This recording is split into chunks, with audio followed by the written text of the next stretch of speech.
Habang tumatanda ang tao, asahan natin na dumarami ang mga suliranin nito sapagkat dumarami ang mga katanungan. Dumarami ang karamdaman sapagkat dumarami ang kaalaman.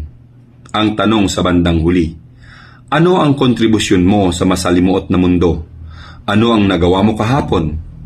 Ikagagalak ba ng bagong henerasyon o ikasasadlak? Pakinggan po ninyo ang tulang. Noong unang panahon. Noong unang panahong ako pa ang mahal at di pa ang baboy, at saka ang presyo ng mga bilihi di pa binababoy. At ang mga kahoy ay bagong tanimpat di pa kinakahoy, taghoy ng pag-ibig ang nasa dibdib ko at hindi pa naghoy.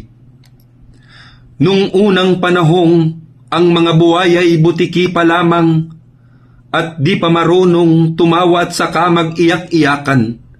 At saka uso pa ang nuno sa punso pati ang tikbalang ay tahimik akong nakikipaglaro sa katahimikan. Nung unang panahon na ang tumataas ay presyon pa lamang at hindi ang presyo nitong gasolinang parang may sabwatan.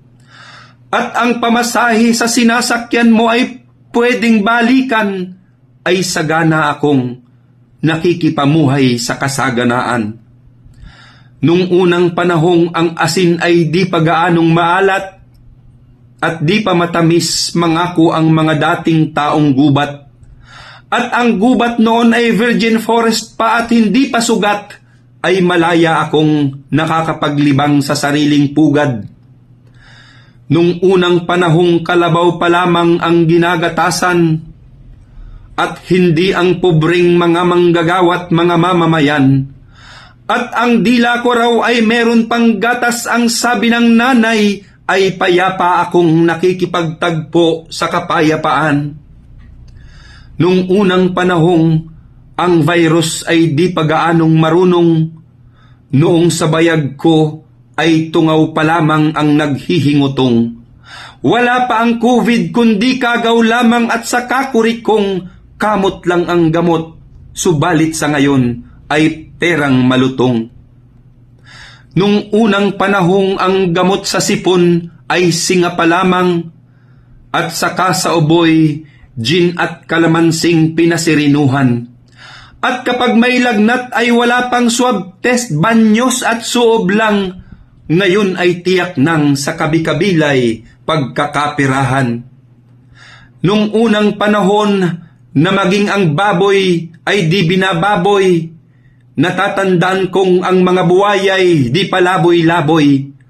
At hayop lang silang sa ilog at sapa ay palangoy-langoy, subalit sa ngayon ay nasa tahik na at papusoy-pusoy.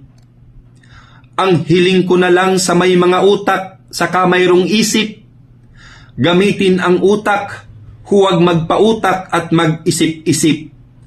At ang isipin mo ay ang iisipin ng anak mong paslit pagdating ng araw kung ang araw nila'y muli pang sisilip. Dahil itong ngayon, pagdating ng bukas, hindi maglalaon ang magiging tawag ng mga tinuboy nung unang panahon. Ano ang ginawa ng tatay ko't nanay? Isang simpleng tanong. Ang sagot mo bukas para sa kahapon, ihanda mo ngayon.